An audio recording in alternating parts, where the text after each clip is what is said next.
Nanachi. Nanachi. Antes de empezar con el video, solo aviso que este contendrá spoilers bastante fuertes de el manga de Mighty Navis. O sea, podemos llamarlos spoilers de Rango Silbato Blanco. Desde aquí ya estás avisado de lo que se viene, ya está en tu responsabilidad si lo ves o no. Pero bueno, el día de hoy iniciamos con una mini saga, algo así parecido como lo que tuvimos con los Silbatos Blancos, o algo parecido. Pero en este caso hablaremos de los 3 sabios de la Villa Ilbu. Y el día de hoy empezaremos eso con nada más y nada menos que con Beko. Y para hablar apropiadamente de este magnífico personaje, lo dividiremos el video en las siguientes partes: su historia, el trágico significado de la luz en la oscuridad más profunda, sus relaciones. En este video solo se abarcará la primera parte de la historia porque es extremadamente larga, pero eso, simplemente con esa pequeña introducción, solamente con eso, empecemos.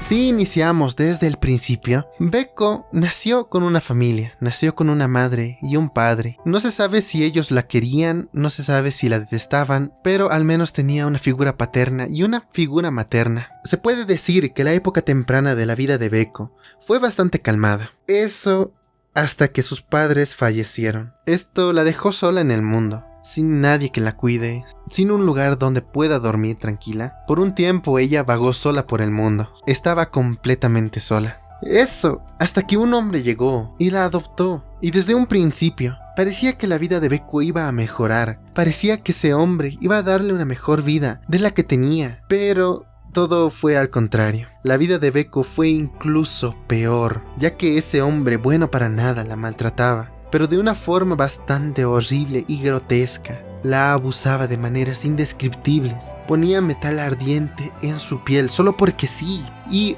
hacía otras cosas que no puedo comentar. Ese fue el inicio de su vida, y desde ese entonces parecía que la vida de Beko iba a estar llena de desgracias y de oscuridad, de que todo iba a ir en mal en peor. Pero aquí vemos que Beko no se queda sentada sufriendo, no va a esperar a que alguien la salve, sino que ella va a tomar las riendas de la situación. Después de unos años llenos de abusos y traumas, Beko escapa de ese lugar, pero ella no es tonta, ya que sabe que escapar con las manos vacías es el mismo equivalente a sufrir más. Así que ella agarra unas cosas para lograr subsistir al menos un poco, pero entre esas cosas ella se lleva una brújula rara, y se preguntarán por qué se llevó de tantas cosas una brújula. Pues cuando el cerdo bueno para nada la torturaba, solía contarle una historia una y otra vez. La historia trataba de cómo en una época, cuando ese cerdo bueno para nada era un pescador, un día normal, mientras ellos hacían su trabajo, encuentran un barco. Ven que hay humo y mucho fuego dentro de ese lugar, así que deciden investigar, deciden acercarse. Cuando logran abordar ese barco, lo primero que encuentran es un panorama terrorífico. Habían cuerpos destrozados, de una forma bastante grotesca y perturbadora, partidos a la mitad o calcinados hasta los huesos. Mientras sus compañeros investigaban a los alrededores, algunos de ellos encuentran a una persona que todavía estaba viva. Y sí, la persona estaba viva, pero mentalmente estaba destrozada. No podía hablar, no podía moverse, solo temblaba, estaba llena de miedo. El hombre, mientras veía un poco el lugar, encuentra una brújula extraña, pero cuando toca dicha brújula, el hombre, que estaba roto por dentro, se acerca a él de una manera bastante veloz y empieza a hablar. Y todo lo que menciona es que esa brújula, cuando apunte al cielo, encontrarán un hueco en el suelo, uno realmente extraordinario, pero que devora a cada hombre que entra en él. Como último, ese hombre menciona que escapó de ese lugar y que ese hueco existe una ciudad de oro, lleno de desesperación en sus palabras. Después de haber recordado esos horribles momentos y de haber contado esa historia, ese pobre hombre que estaba roto por dentro fallece en ese mismo instante. Esa historia es la que él contaba cuando torturaba a Beko. Es por eso que cuando ella escapa, decide llevarse esa brújula con ella. En el momento en que Beko escapó, parecía que no iba a lograr subsistir por mucho tiempo. Eso parecía, hasta que como por obra del destino o algo así, se encuentra con un grupo de personas bastante extrañas y curiosas. Y eso hubiera quedado en un simple encuentro, en un simple saludo entre ellos. Si un hombre no hubiera visto la brújula de Beko. Cuando ella pasaba al frente de esos hombres, un hombre se le acerca y pregunta qué es esa brújula. Beko le explica qué es, le cuenta la historia que ese cerdo le contó una y otra vez. Y el hombre quedó maravillado ante la historia y ante lo que le contó Beko. Y resulta que ese hombre se llamaba Wasukian y que él era el líder del grupo. En ese instante, sin saberlo, con contarle la historia a ese hombre, Beko inició su más grande viaje alrededor del mundo, hacia lo más profundo de la tierra, hacia el fin del mundo. ¿Y esto por qué? Porque el hombre, cuando escuchó toda esa historia y eso, estuvo como esperándola, estuvo como si hubiera sido una profecía, un acto del destino, ya que de inmediato él presenta a todo el grupo a Beko y le da un nuevo título, siendo una sabia de la gente, una sabia de ese grupo. Dice que ella los va a acompañar al viaje que van a hacer, van a buscar ese lugar donde la brújula apunte al cielo, y con esa propuesta Beko fácilmente accede, acepta acompañarlos hacia ese viaje que el hombre tanto buscaba. Y a ver, aquí sé lo que estarán pensando, es algo raro de que Beko haya accedido tan velozmente, y sí, un poquito, pero a ver, ¿qué más va a hacer? No tiene a dónde ir, aunque le parezca bastante raro la situación, es su mejor opción para sobrevivir, es su mejor opción para alejarse de ese pasado oscuro. Y bueno, con ese título nuevo que acaba de conseguir, y con una nueva misión, o al menos un nuevo sueño, ella empieza a entrenar, empieza a viajar a lugares inimaginables, todo con el propósito de sobrevivir a lo que se venga. Y desde ese punto así fue la vida de Beko, fue viajando de un lado a otro, fue entrenando, fue practicando, adquiriendo conocimiento para ser útil al grupo. Los viajes que hacía no los hacía porque sí, sino eran viajes buscando ese lugar que tanto la brújula les prometía, ese lugar de leyenda que la historia contaba. Y ella estuvo en ese viaje, en esa misión por muchísimo tiempo, al punto de que ya no era una joven pequeña, sino que era una mujer mayor. Cruzó por muchas tierras desconocidas, conoció el mar, y cosa que no le agradó demasiado, por lo que ya vamos a ver en un futuro. Y en una de esas expediciones, mientras ella sufría la ira del mar y botaba sus sagrados alimentos, en ese rato se le acerca a ese hombre que le dio el título, que la nombró sabia del grupo, e intenta animarla un poco, ya que ella no la estaba pasando para nada bien. En ese rato Beko le pregunta si acaso está bien que ella sea una sabia, si acaso ella está capacitada para cuidar esa brújula que es tan importante para todos. No se siente lista todavía, no se siente capaz, piensa que ella puede comprometer la misión, pero ese hombre llamado Wasukian le dice que sí, ella está capacitadísima para cuidar la brújula. Después de todo, ella es una sabia. Ella les presentó esa misión, ese sueño, ese futuro. Es gracias a ella que están buscando ese lugar, ya que si no hubieran conocido esa brújula, no sabe qué hubieran hecho. Además, él comenta que todo eso, lo que vivieron, fue como algo planeado por el destino. Le comenta que ella es la guía que los llevará a ese lugar mágico. Así que no se preocupe. Luego de decirle esas bonitas palabras y de darle ánimos, ese hombre misterioso se va a cazar ratas para comer, porque la comida en ese rato escaseaba. Pero lo dice de una manera casual. Luego de eso, otra persona le habla a Beko, ya que las palabras de Wasukian no la calmaron plenamente. Un hombre hermoso se le acerca, y sí tengo que mencionar su hermosura porque facha le sobra. Resulta que el otro compañero que se le acercaba era un sabio también. Este la intenta calmar un poco, le da palabras de aliento, le da el ánimo que necesitaba. Luego de tocar un poquito su corazón, se va como si nada, y Beko en ese entonces ya estaba un poco más tranquila. Y así continúa ella su viaje. Fue al camarote a seguir haciendo sus deberes. Todos seguían luchando con la ira del mar, y parecía que este iba a ser otro intento fallido de encontrar ese lugar tan esperado. Pero en ese viaje, algo inesperado pasa, algo que todos estaban esperando. Mientras todos luchaban con una tormenta que se avecinó ferozmente de la nada, Beko inmediatamente se acerca a los altos mandos. Todos se sorprenden ante esto, pero la noticia que ella da es más sorprendente incluso. Beko les dice a todos que la brújula finalmente está apuntando hacia el cielo. Eso significa que por fin están cerca del lugar. Todos al escuchar eso, todo el escuadrón se llena de fuerzas y energía, y a pesar de que la lluvia los está azotando fuertemente, no les importa, se dirigen a ese lugar sin chistar. Cuando ven la la isla, dan todo de sí para llegar a la orilla.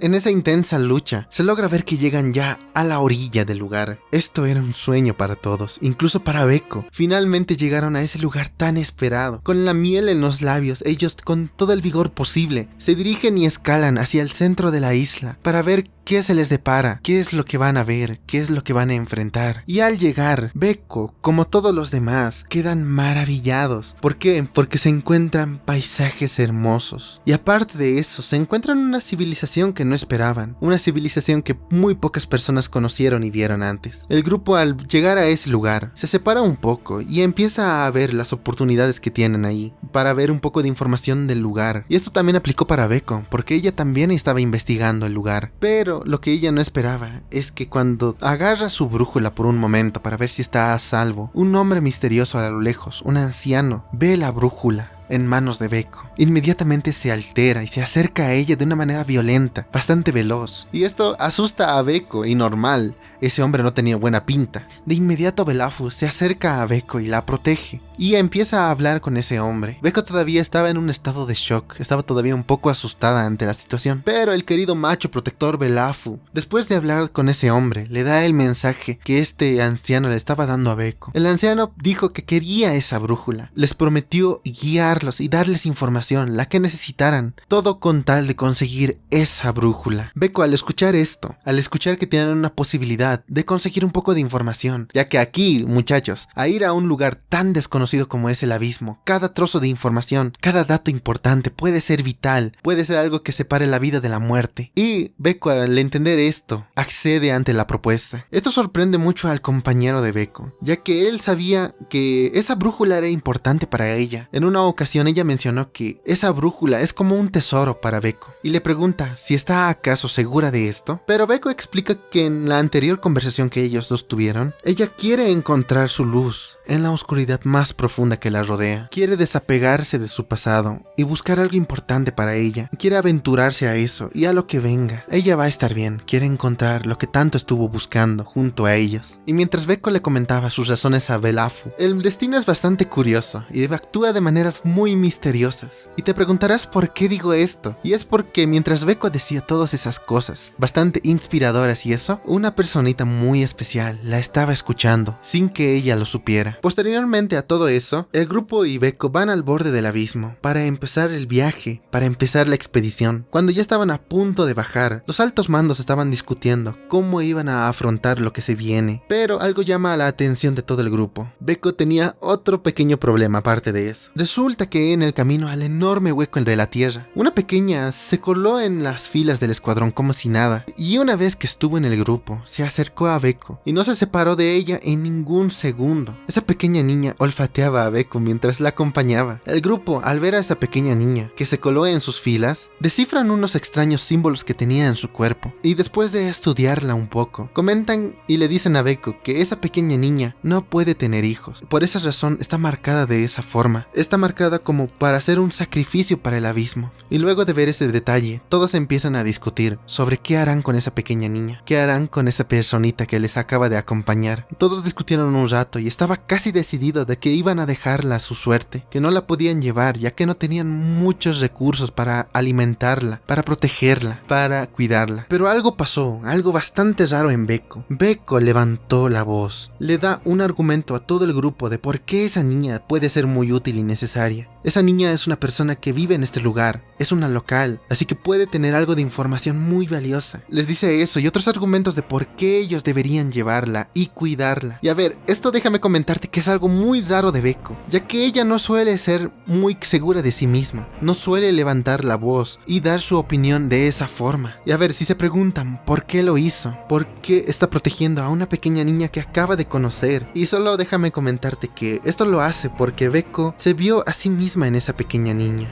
ya que conocemos el pasado de Beko, conocemos cómo la pasó una infancia muy triste, vimos todo ese sufrimiento en su pasado, y ella, al saber de que esa niña posiblemente podía tener un futuro parecido al que ella vivió, la tocó en lo más profundo. Pero bueno, aquí la palabra de Beko pesa mucho, ya que ella es una sabia, una guía del grupo. Con sus argumentos y su propuesta, todos inician el viaje, pero accediendo a que la niña los acompañe y les brinde la información que tiene. Y resulta que termina siendo muy útil, ya que salva vidas. Su información es extremadamente valiosa y Beko gana mucha credibilidad en ese momento. Y con el inicio de ese viaje, Beko inicia su desafío hacia el abismo. Todo su escuadrón y ella pasan por los lugares más recónditos del mundo. Encuentran criaturas extremadamente raras que jamás vieron en sus vidas. Conocen unos paisajes que jamás habían visto. Pierden a personas muy importantes del escuadrón. Tienen bajas numerosas. Vivieron muchas cosas. Experimentaron cosas increíbles, como trágicas. Y el viaje parecía haberse detenido un poco en la quinta capa, en un lugar donde no sabían cómo avanzar, ya que había un mar y no sabían cómo atravesarlo. Pero gracias a una pequeña criatura y a una piedra blanca que encontraron junto a esa criatura, logran bajar a lo más profundo del abismo, a la siguiente capa, o como nosotros la conocemos, la sexta capa. Beko y la niña no se separaron en ningún momento en el transcurso de su viaje. Vivieron todas esas cosas juntas, pero lo que ninguno de los miembros del escuadrón se imaginaba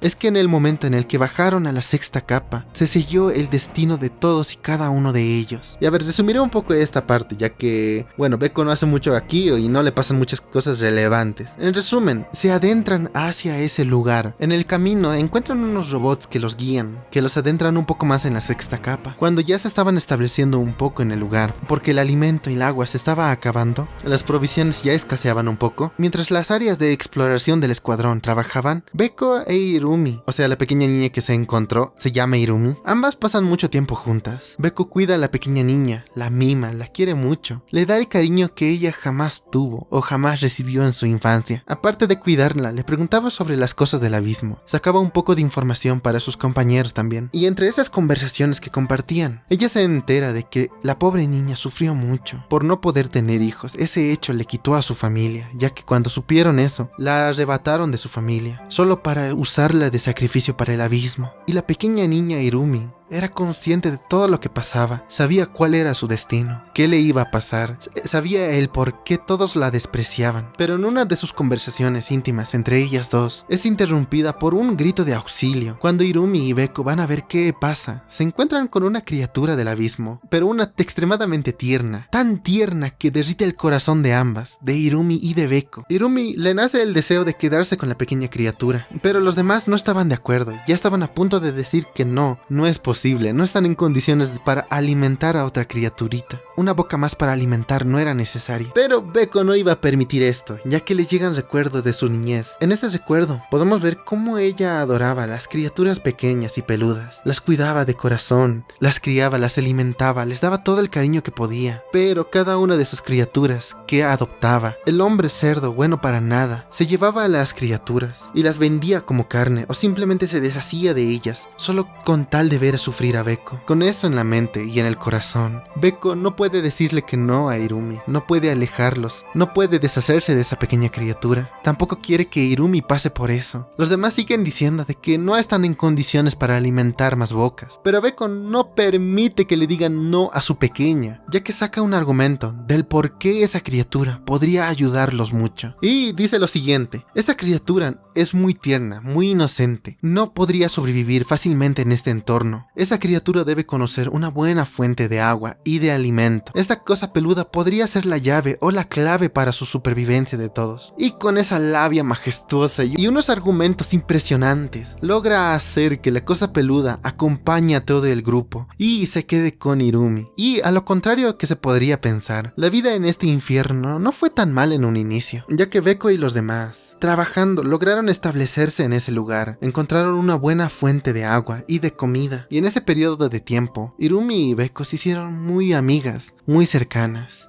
El cariño entre ambas se notaba en las conversaciones que ellas compartían. Comparten sus pesares y sentimientos. Entre esas conversaciones, esas dos jovencitas que les faltaba algo llamado amor y cariño, se complementan a la perfección. Y Beko, entre esas charlas y esos momentos especiales que compartió con Irumi, ella se da cuenta de que entre todas las cosas que le pasaron, entre toda la oscuridad que la rodeaba, entre todo ese paisaje oscuro que era su vida, encontró finalmente la luz cálida que tanto buscaba. Y luego de de esos momentos, no hay mucho que decir. Los días pasaron, vinieron cosas de otro mundo a visitarlos, comieron cosas que jamás probaron en sus vidas. Beko aquí no perdió el tiempo, pero a pesar de todo eso, ambas perdieron cosas importantes. Pero a pesar de algunas tragedias y malos momentos, ambas al estar juntas superaban todas las adversidades. Todo parecía que iba a ir bien. Eso hasta que en una mañana normal, esos recuerdos tan bonitos y hermosos terminan sin aviso. Porque Beko, al despertarse en una mañana, al querer despertar después a su pequeña Irumi, se da cuenta de lo peor. Ve que Irumi está en un estado crítico. Nota que tiene diarrea y de que está hirviendo. Antes de que pueda reaccionar y asimilar la situación, el de ver la llama. Ve que todo el escuadrón está enfermo y todos tienen los mismos síntomas que tiene Irumi. Y se da cuenta que algunos están enfermos y derritiéndose. Sus brazos y sus pies están destrozándose. Muchos se están deformando. Y la situación se pinta crítica. Beko no sabe qué hacer, tampoco los demás. Todos se ponen a investigar y se dan cuenta que la causa de esa enfermedad es el agua, pero no tenían otra opción que tomar y seguir consumiendo esa agua, ya que no había otra fuente cercana o segura. Mientras los demás atendían esa situación, buscaban soluciones, Beko solo atendía a los pacientes, intentaba salvarlos, intentaba hacer que se mejoren. En un escuadrón que llegó recientemente realmente deformado, ella encuentra una reliquia extraña entre sus pertenencias y les informa a sus compañeros de esa reliquia extremadamente rara en forma de huevo. Los tres sabios investigan qué es esa cosa y se enteran que es un objeto que concede deseos, uno extremadamente poderoso. Y aparte de eso, no funciona bien en adultos. Aunque pidan un deseo, no se les va a cumplir, solo funciona en personas muy simples, como por ejemplo los niños. Pero Beko, en vez de seguir escuchando esa historia y discutiendo sobre ese tema, decide seguir cuidando a los miembros. Deja un poco el tema de lado y se enfoca en salvar al escuadrón, en sanarlos, en buscar una solución. Pero a pesar de sus esfuerzos, nada mejora. Y el momento en que la desesperación la conquistó es cuando ve a Irumi ya con los últimos síntomas antes de perecer. La piel de Irumi se empezaba a derretir y Beko en ese momento ya no sabía qué hacer. Estaba desesperada, estaba llena de ira, impotencia. No quería ver a su luz desaparecer. Con toda esa angustia e impotencia, ella se pone a pensar cómo salvarla, cómo poder sanarla a toda costa. Pero entre esos pensamientos, entre ese momento tan crítico para ella recuerda algo importante. Recuerda de que le contaron algo sobre una reliquia que cumple deseos, pero no puede ser utilizada por adultos, solo por niños. Beko, con esa idea, corre y le pide a sus compañeros que por favor escuchen su propuesta. Les cuenta su idea de que Irumi puede utilizar la reliquia y les pregunta a los robots si acaso eso podría funcionar, a lo cual estos sí acceden y confirman de que podría funcionar. Y el líder también accede a esto de una manera sospechosamente rápida. El líder le entrega la reliquia a Beko, pero dice algo raro, hay algo extraño en sus palabras, ya que él menciona de que esa niña será la salvadora de todos, pero ignora eso y va con Irumi de inmediato para entregarle la reliquia y así poder salvarla. Cuando se la entrega, solo le queda esperar después de eso, solo le queda rezar por lo mejor. No se despega del lado de Irumi hasta que despierte ni por un segundo. Estuvo día y noche pensando en nada más que ella. Incluso sus colegas se asustaron y preocuparon por ella, ya que pensaron que se había enfermado, pero no. Beko solo estaba cuidando a Irumi, solo quería asegurarse de que estuviera a salvo. Y después de un pequeño tiempo, en una mañana al despertarse, lo primero que ella ve es a Irumi. Beko salta de la emoción y se calma muchísimo al verla. Pero cuando le da una segunda mirada y la ve bien, la alegría se le va de inmediato. Nota algo malo, nota que algo raro está pasando con Irumi. La lleva de inmediato con sus colegas para mostrarle lo que pasó con ella y la reliquia, informando que Irumi está muy bien, su pulso es normal y todo. Lo único que es raro es que no siente dolor, no puede comer, o al menos no siente hambre o sed. Y la reliquia que le dio se incrustó en su pecho, fusionándose de una manera bastante grotesca. Pero lo único que le importaba en este momento es que estaba viva, es que estaba bien. Pero lo que no esperaba es que al paso de los días, pasaron como un abrir y cerrar de ojos. Beko solo cuidaba de Irumi y de los demás del escuadrón. Pero la situación se les estaba escapando de las manos. No podían controlar la enfermedad, y lo que más le preocupaba era morir y dejar sola a Irumi. Aparte de eso, el estado de Irumi era cada vez más y más grotesco, empeoraba cada vez. Y en esos momentos donde Beko miraba a Irumi en ese estado, se cuestionaba si era lo correcto darle esa reliquia, si eso está bien, si va a tener un final feliz. ¿Es su culpa acaso de que se esté deformando de esa manera? Beko pensaba en todo eso cada instante, pero aún así la cuidaba y la quería. No mostraba sus sentimientos de preocupación a Irumi, no quería asustarla ni preocuparla, pero las anomalías con ella continuaban. Como por ejemplo, en una noche, Irumi da un fuerte grito. Todos van a ver qué pasó, y Beko ve lo peor. Irumi acaba de dar a luz a una criatura bastante extraña. Irumi es feliz ante esto, a lo que no preocupa mucho a Beko, pero después de un rato, la criatura que dio a luz Irumi perece después de un par de horas, y después de eso, al ver el cuerpo inerte de su hijo, Irumi solamente grita llena de dolor, llena de tristeza y desesperación, y esos gritos son la cosa que rompe a Beko. Ella no sabe cómo reaccionar, solo piensa si acaso este es el deseo de Irumi. ¿Cómo pudieron llegar a esto? ¿Acaso esto es su culpa de ella? Ella no quería eso para Irumi, estaba preocupada, y en una noche donde Beko estaba pensando en eso y más, mientras se seguía cuestionando si acaso hizo lo correcto, siente un dolor y un ardor de repente. En ese instante se da cuenta que la enfermedad por fin la afectó, está muriendo, pero en vez de lamentarse por ella, solo piensa en la pequeña niña que va a dejar sola. ¿Qué hará Irumi sin ella? Ella se va a sentir como una basura si la deja sola, pero el dolor cada vez es más y más. Ese dolor se apodera de ella, y después de eso solo puede pensar en agua, ya que tiene mucha sed. Todo le está ardiendo. Con ese dolor, queda en shock y se desmaya. Y en ese pequeño trance, en un momento donde estaba agonizando, siente un calor y un sabor increíble, uno tan reconfortante que hace que se sienta infinitamente mejor. Solo puede pensar que lo que acaba de comer es delicioso, pero al despertar y recuperarse un poco, siente algo muy mal, algo acaba de pasar. Se levanta de inmediato y corre a ver a Wasukian. Y después de recibir la noticia, después de darse cuenta qué acaba de pasar, Beko queda completamente en shock. Se da cuenta en ese momento que Wasukian cumplía las sospechas que ella tenía. El sabio Wasukian utilizó a los hijos de Irumi para preparar el alimento que ella comió. Ella, al darse cuenta de eso, al ver que esas sospechas eran cumplidas, que era real, que se había comido a los hijos de Irumi, queda destrozada, queda en shock, queda asqueada. No se puede creer todavía lo que acaba de hacer. Siente que desde aquí todo va a ir de mal en peor. Y cuánta razón tenía. Y aquí terminaría la primera parte de su historia. Lo vamos a dividir en dos porque es extremadamente extensa la historia de Beko, ya que tiene un montón de detalles muy importantes que en su video hay que resaltarlos. Pero sí, nos quedamos en esta parte donde la vida de Beko pegaría un giro de 360 grados hacia el infierno mismo.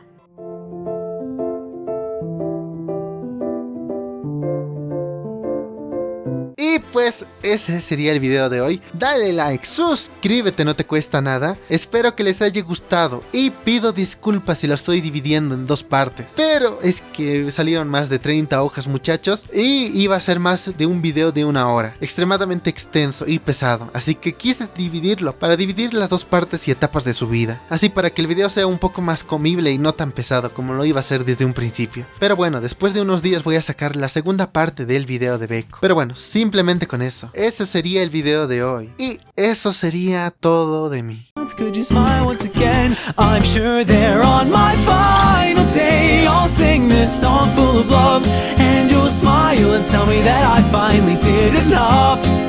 Yeah, sadly they're on my final day. You won't be the one by my side long ago.